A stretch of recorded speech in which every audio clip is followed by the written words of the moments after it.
بسم اللہ الرحمن الرحیم۔ السلام علیکم معزز طلباء کرام، آپ سب کیسے ہیں؟ آج ہم نور الانوار کے سبق نمبر 359 کو پڑھیں گے۔ آج کے ہمارے سبق کا عنوان ہے قبل کا بیان۔ آج کے ہمارے سبق میں قبل اور بعد یہ دونوں اسماء ظروف میں سے ہیں جن کے حوالے سے گفتگو ہوگی، تو اکٹھے ہی ہیں، تو قبل اور بعد کے حوالے سے ہم بات کریں گے۔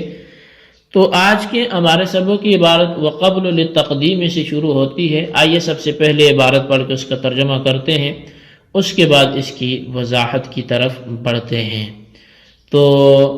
مصنف علیہ رحمہ لکھتے ہیں وقبل للتقدیم ای لکون ما قبلها مقدما علی ما اضیف الیہ،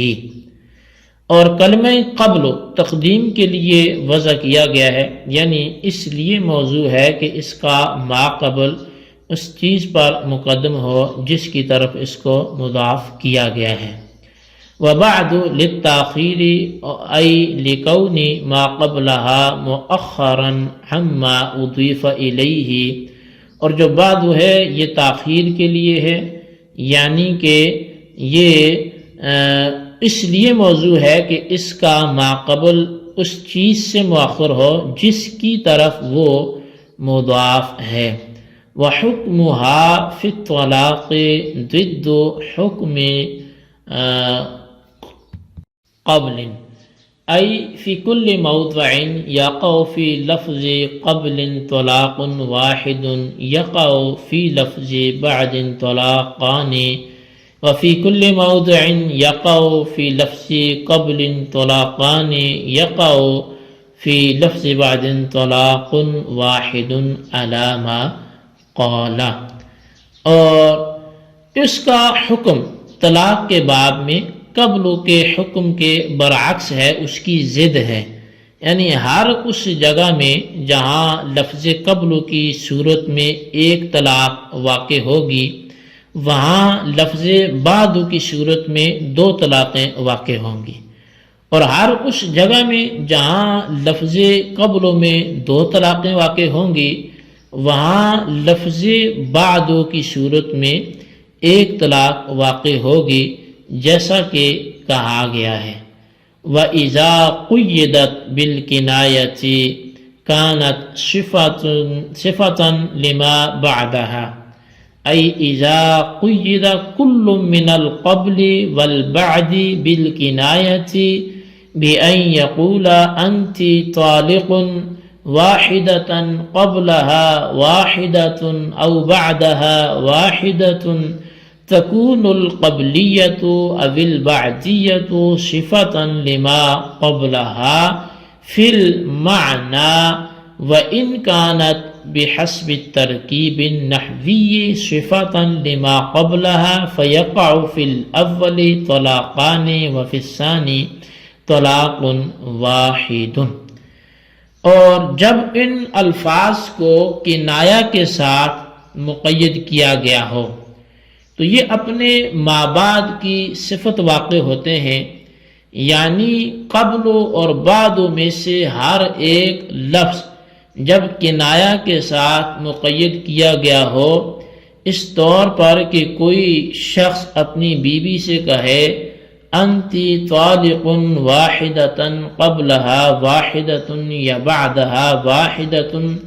تو قبلیت یا بعدیت مانن اپنے ما بعد کے لیے صفت ہوگی، اگرچہ ترکیب نحوی کے اعتبار سے یہ ما قبل کی صفت ہیں، پس پہلی صورت میں دو طلاقیں واقع ہوں گی اور دوسری صورت میں ایک طلاق واقع ہوگی، لأن معنى الأول أنت طالق واحدة التي سبقتها واحدة أخرى فتقعان معا فی الحال، ومعنى ثانی انت طالق واحدة التي ستجیء بعدها اخرى فتقع هذه في الحال ولا يعلم ما سيجيء، فرمایا اس لیے کیونکہ پہلی صورت کے معنی یہ ہیں کہ تجھ پر ایک طلاق ہو ایسی کہ اس سے پہلے ایک اور ہو چکی ہے، لہذا دونوں فی الحال ایک ساتھ واقع ہو جائیں گی۔ اور دوسری صورت میں معنی یہ ہے کہ تجھے ایک طلاق ہو ایسی کہ جس کے بعد ایک اور ہوگی،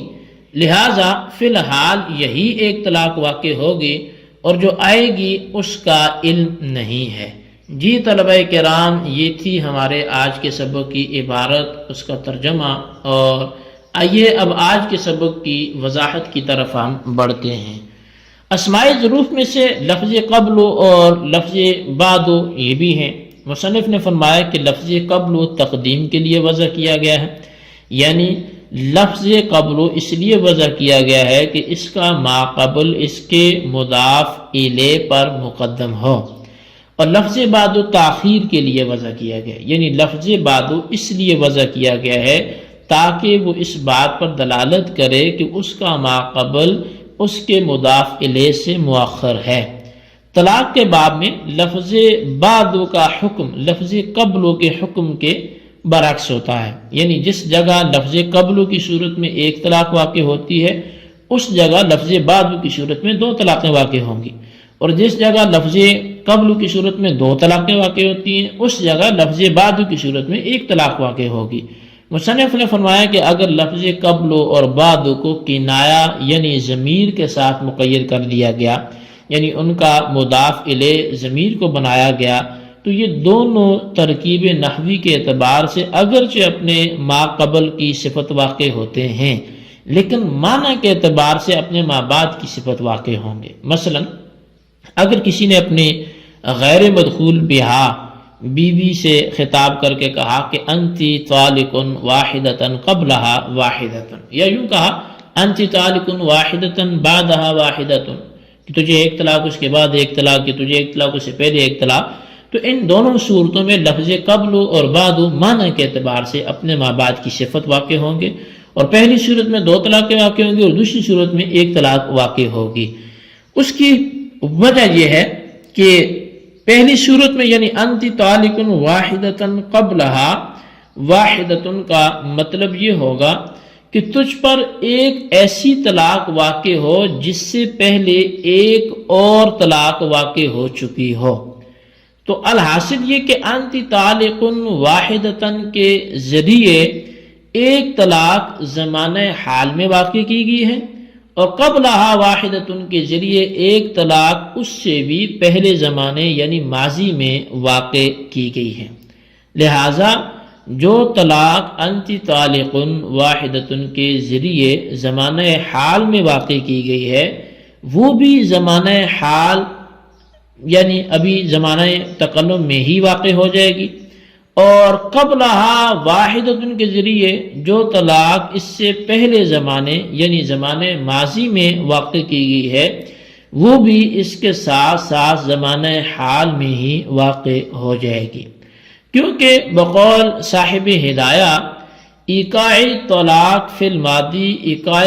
طلاق فی الحال ہوتا ہے، یعنی ماضی میں کسی کو طلاق واقع کرنا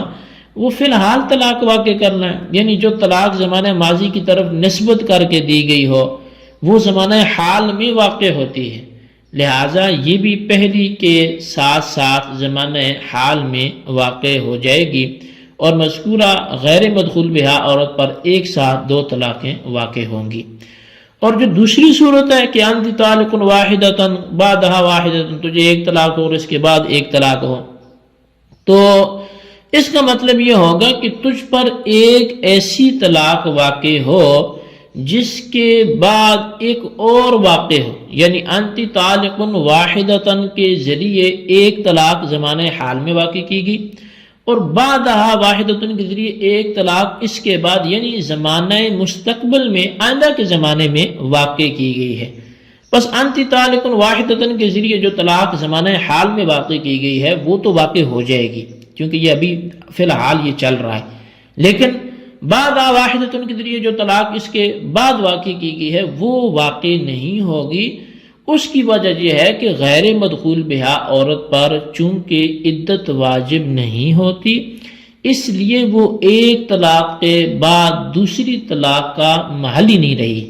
اور جب وہ دوسری طلاق کا محل نہیں رہی تو اس پر بعدہا واحدۃ کے ذریعے دوسری طلاق واقع نہیں ہوگی، بلکہ انتی طالق واحدۃ کے ذریعے صرف ایک طلاق واقع ہوگی۔ اس صورت میں ایک طلاق واقع ہونے کی ہی یہ وجہ بیان کرنا بہتر ہے جو یہاں عرض کر دی گئی۔ جی طلباء کرام، یہ تھا ہمارے آج کے سبق کے حوالے سے کچھ باتیں جو آپ کے سامنے رکھی گئی۔ ان کو اچھی طرح ذہن میں رکھیں، ان کے خلاصے کو اپنے رجسٹر پر ضرور لکھیں، بالخصوص ان سوالات کے جوابات میں۔ سوال نمبر 1 یہ ہے کہ قبل کس معنی کے لیے آتا ہے، اور سوال نمبر 2 یہ ہے کہ بعد کس معنی کے لیے آتا ہے، دونوں کا حکم تحریر کریں۔ اللہ تبارک و تعالیٰ سے دعا ہے جو کچھ ہم نے پڑھا سنا اسے یاد رکھنے کی توفیق نصیب فرمائے، آمین بجاہ نبی الامین صلی اللہ علیہ وسلم۔